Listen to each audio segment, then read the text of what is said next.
Hey, welcome to another review. This one is going to be Splatterhouse 3. Yes, we've done all three now. Now let's talk about it before we start the game. Splatterhouse 3 released for the Mega Drive or Genesis in 1993, which was my birthday. Well, my year of birth. And it's the sequel to Splatterhouse 2. It was not released in Europe, but was given an MA13 rating for the violent gore and the violence in North America. The game takes place about 5 years after Splatterhouse 2. Rick and Jennifer have married since then and had a child called David. Rick's successful on Wall Street and has bought a mansion in Connecticut and tried to put the memories of the Terror Mask behind him. But the mask feels like the ancient energy that it recalled from ages past begins to speak to Rick, and Rick once more has to wear the mask and fight off the monsters that invaded his mansion. At first, Rick fights to save Jennifer, who's been kidnapped by the evil one, but then it is revealed as a twist that it's only distraction, while the evil one took her son. Now there are 4 endings to this game.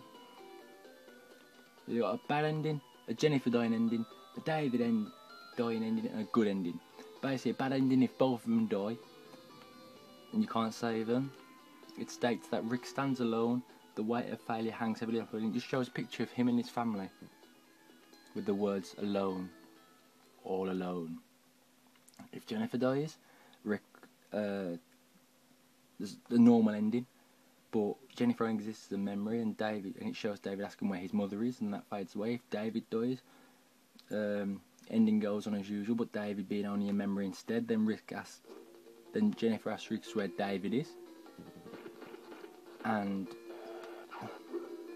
after being told but the dialogue isn't shown, she cries out no. And the good ending, if both survive, it shows you the family happy as ever, and the Terror Mask being destroyed as he died, and he's finally free of the Terror Mask, and therefore all good again. It's dramatically changed since the game before this.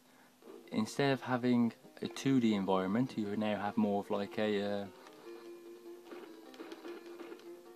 Double Dragon environment. You can wander around up, down, left, right, in all different places.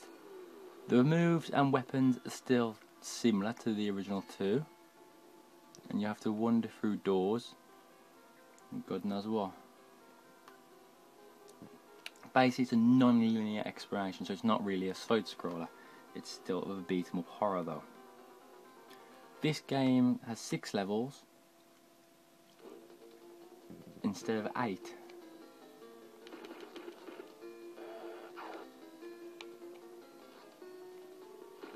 And you gotta try and beat them all up. See, because I could go through that door. You gotta try and beat them all up and get to the boss in the time limit, or else one of them dies. So let's see how there we go, headbutt him. Fuck, who the fuck's that?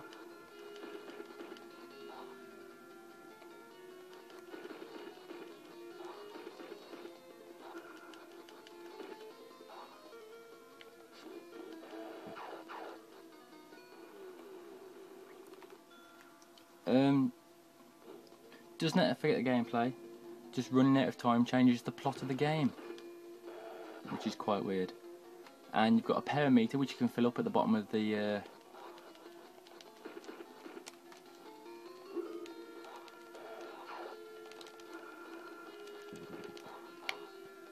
power meter you can fill up at the bottom of the left-hand screen.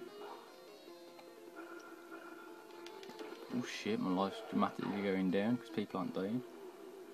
And it fills by collecting Eldritch Orbs, which I've found on the floor. I don't know how you pick them up. And they usually drop by defeated enemies, apparently. So let's go through this door. See those kind of orbs. Oh, there you go, pick them like that.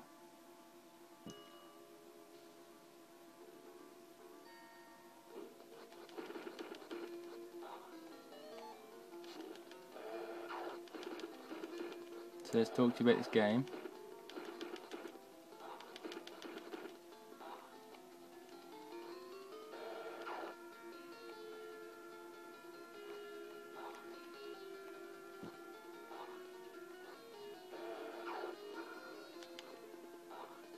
That's easy enough to kill them by throwing a rock off their head. Oh, hang on a minute. So the game does seem quite simple and quite easy to play, and it is a lot more interesting. The fuck?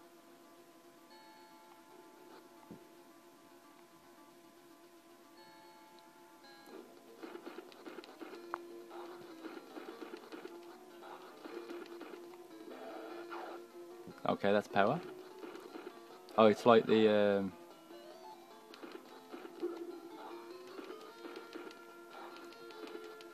okay, just try and beat up at everyone as quick as possible. Oh, there you go. Your power's gone. You turn basically into the mask. Jennifer begins to smell of rot of the grave. Of rot of the grave. Jennifer.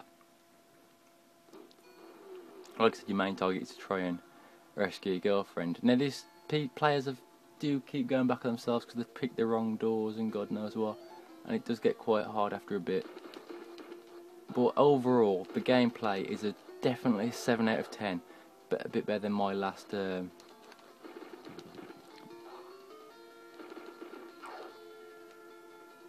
Better than my last 6 out of 10 for Splatterhouse 2, because the gameplay is so much better. See now you can move in this new 3D environment where it would be new back in '93. Kinda new anyway, you got Double Dragon and shit like that. But it just seems a lot easier to play than the other games. And you got your power mode, or your power up mode, you got different zombies, and it's not a one kill hit anymore, which makes the game more fun. Let's see what's through this door down here. The monsters emit a smell fire and move closer to Jennifer. Take it that means I've gone in the wrong room. The fuck's going on?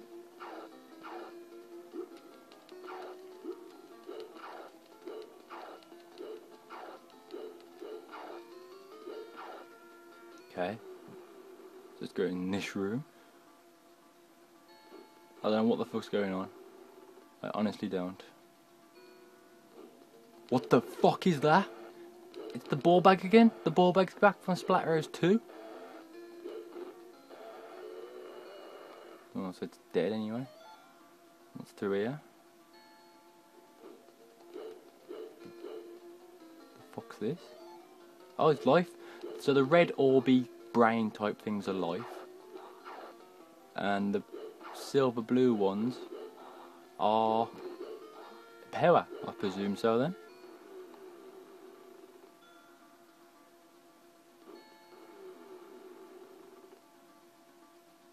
Don't know why there's heads floating around. Apparently there's a map that you get offered as well, but I haven't seen it to be honest. Oh shit. I hate it when it's like this, because is the white lit up or is the red lit up? See? What do I press? So the red's the little bit in it, which is so confusing. That was pretty stupid. Yeah, that's a flaw with the game. You pause it, but if you press select, you got a choice of resume game or exit game.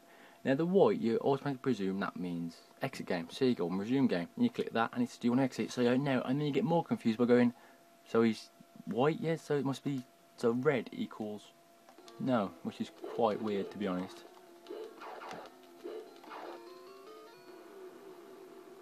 So like I said, I've got no idea how I'm doing this game, but apparently you get offered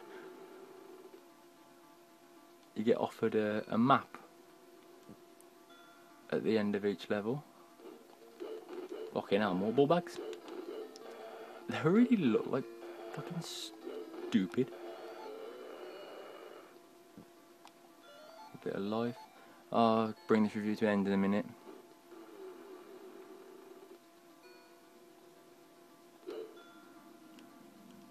Well, I don't know what else to say about it apart from it is a fun game to play. It's quite interesting. It is a laugh, and my time limit's going to run out, so I'll show you what happens when the time limit runs out. I don't think it's much, but I've got 6 seconds left anyway. So if you press triangle, well, I'd say I'm playing it on a PS3, so triangle sends you into berserk mode. So I reckon it'll be, I don't know what button is actually officially, but my time's just ran out now. So I reckon as soon as I get into the next room, I'll get a cut screen saying me Jennifer's being fucked by some zombies. Jennifer is destroyed. Your girlfriend's been destroyed. Not killed, not eaten, destroyed. So basically the whole game is you trying to find an exit. That's basically what it is.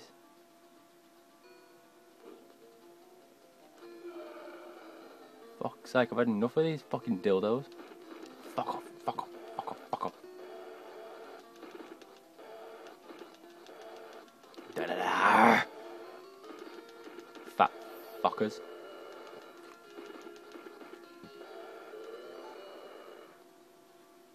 Get a bit of life from him as well, even though I don't need it.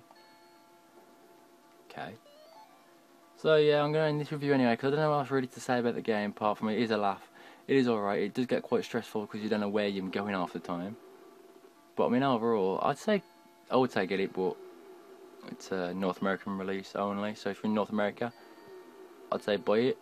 If you're in UK, buy Splatterhouse 1, well buy Splatterhouse originally, and unlock those versions of the game, which aren't very hard to buy a bit further into the game, buy Phrase 10, the original 2010 game.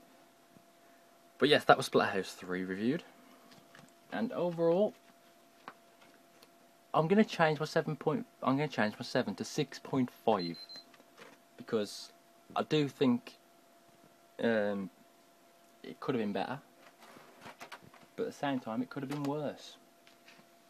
So overall, it was a fun game to play, fun game to review. So thanks for watching, and I'll catch you later. This is my last review before I go away, so that's why I've made this many in this one number of times. So, goodbye, catch you in about a week, just under a week, and I'll talk to you later.